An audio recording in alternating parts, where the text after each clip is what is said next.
Salut les mecs. Est-ce qu'il vous arrive de prendre des décisions ? Ça tombe bien, parce qu'avec Xavier, on a fait le top 3 des meilleures.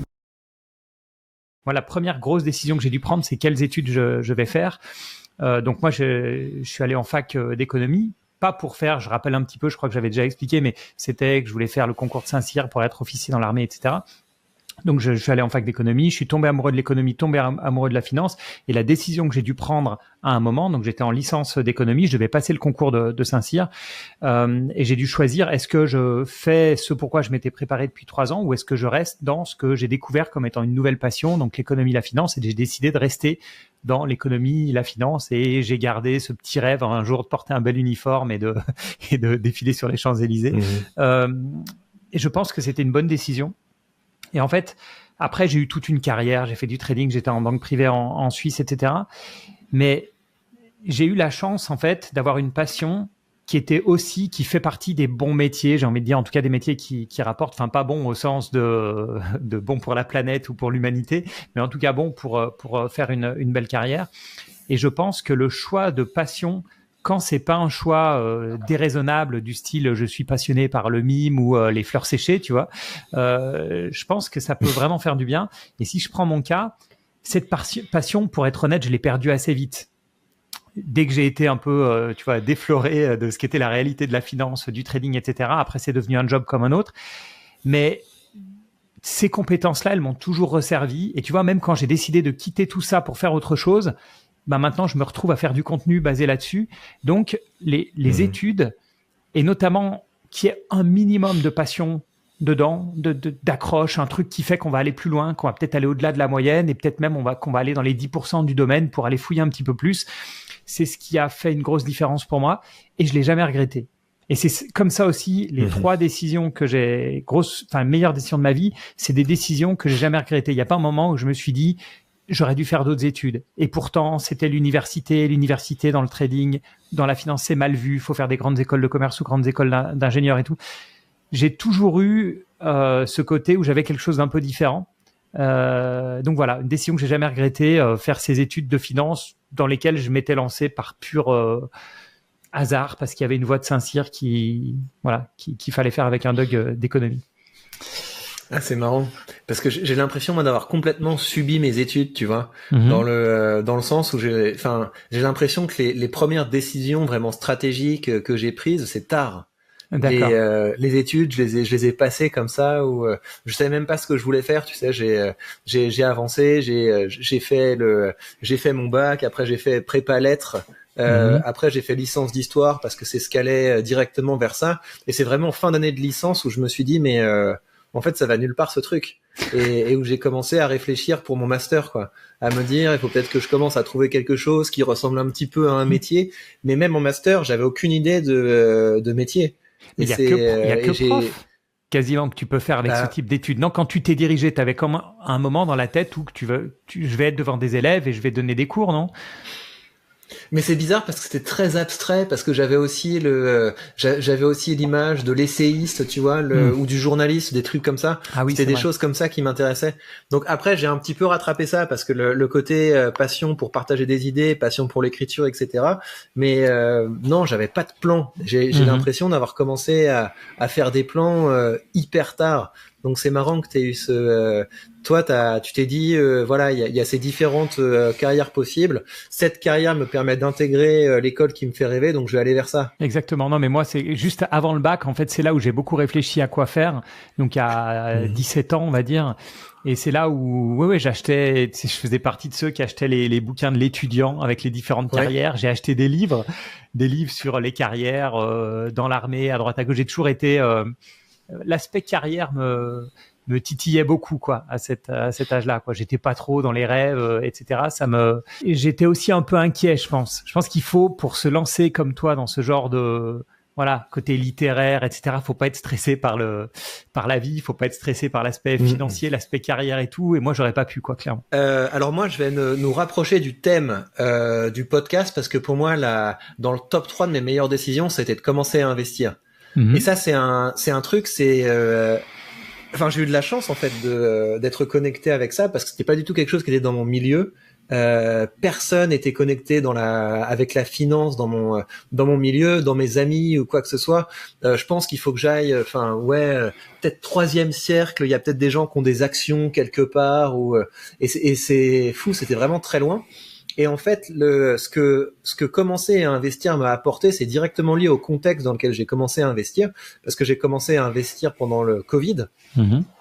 Et en fait, c'est vraiment un coup de bol, c'est que il y a un formateur que je suis, que j'aime bien, qui s'appelle Antoine BM, qui a lancé une promo sur tout son catalogue. Et moi, je me suis dit, je vais prendre des formations sur la création de contenu, etc. Et je me suis dit, mais en fait, c'est ce que tu fais depuis le début, quoi. Tu vas pas te reformer sur la création de contenu, prends un truc un peu fun. Mmh. Et il y avait une formation qui s'appelait la bourse pour tous. Et donc, qui est vraiment une formation basique, tu vois, c'est comment est-ce que tu choisis un courtier, comment est-ce que tu achètes une action, enfin, tu vois, c'est vraiment pour les gens qui sont tellement loin du truc, qui se sont jamais représentés concrètement comment est-ce qu'on fait pour acheter une action.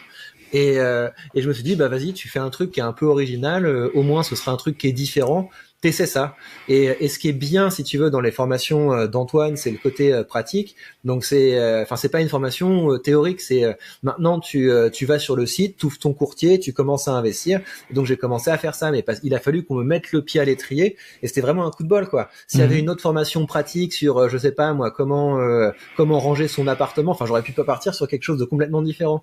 Et le truc, c'est que en me connectant avec cette formation sur l'investissement, je me suis dit mais en fait c'est trop bien. En fait, c'est trop bien. Et surtout, et c'est là que ça a vraiment changé beaucoup de choses pour le reste de ma vie, c'est que, donc, contexte du Covid, ça veut dire le monde entier qui est fermé, ça veut dire tout le monde qui a peur, la vraie peur, tu vois, la peur de le monde ne sera plus jamais comme avant. Et c'est là que j'ai compris ce que ça voulait dire une crise, c'est une opportunité. Je commençais, tu vois, avec des tout petits euros, quoi, à mettre des tout petits montants, etc. Mais je me disais, là, il y a tout le monde qui est en train de flipper. Et toi, t'as pas peur. T'es en train de faire les trucs des gens qui ont pas peur. Pendant que tout le monde est une espèce de petite proie, toi, tu te dis, je vais sur le marché et je récupère les trucs que tout le monde lâche parce que ça leur brûle les doigts et parce qu'ils flippent. Et donc ça a eu un impact qui a été très important pour le reste de ma vie. C'est vraiment cette idée. En fait, quand tu commences à investir, tu peux commencer à percevoir les crises comme une opportunité. Et tu deviens ces gens-là qui sont toujours pointés du doigt en mode, ouais, il y a des profiteurs, etc. Mais tu te dis, mais pourquoi est-ce que je serais une victime ? Pourquoi est-ce que je choisirais le rôle de victime ? Pourquoi est-ce que je pourrais pas choisir une position un petit peu plus proactive ? Et donc ça a été une super décision, parce qu'au-delà de ça, le côté je ne subis plus le monde, mais je commence à être acteur du monde, je commence à être là où ça se passe, ça m'a permis aussi d'évacuer une peur que j'ai eue pendant longtemps. Tu sais, c'était pendant que je faisais ma thèse, on parlait déjà de l'intelligence artificielle. On en parlait beaucoup, tu sais. On commençait à avoir les premières idées de l'intelligence artificielle qui est capable d'écrire des poèmes. À l'époque, c'était dingue, tu vois. Aujourd'hui, c'est peut-être le truc le plus basique d'écrire un poème avec l'intelligence artificielle. Mais on commençait à parler de ça. Et du coup, je me disais, mais regarde, toi, dans une discipline comme ça, tu vas peut-être être remplacé un jour, etc. Et quand tu commences à investir, tu dilues le risque. C'est ça que les gens comprennent pas, c'est que tu penses investissement, c'est casino, mais en fait non, ça te permet de participer à d'autres aventures entrepreneuriales que la tienne. Ça donne beaucoup de force en fait. Tu vas pas essayer de devenir un homme orchestre, du coup, je vais devenir un peu spécialiste en ça, un peu spécialiste en ça pour éviter de me faire disrupter, etc. C'est non, mais moi je vais faire all-in sur ma compétence et à côté de ça, je vais participer à l'aventure entrepreneuriale d'autres gens qui sont beaucoup plus compétents que moi dans les autres domaines. Donc ça donne une forme d'optimisme et ça te permet de te dire j'ai pas tous les œufs dans le même panier, mais ça m'empêche pas quand même d'essayer de devenir le meilleur possible dans le domaine qui est celui de ma spécialité. Donc super décision.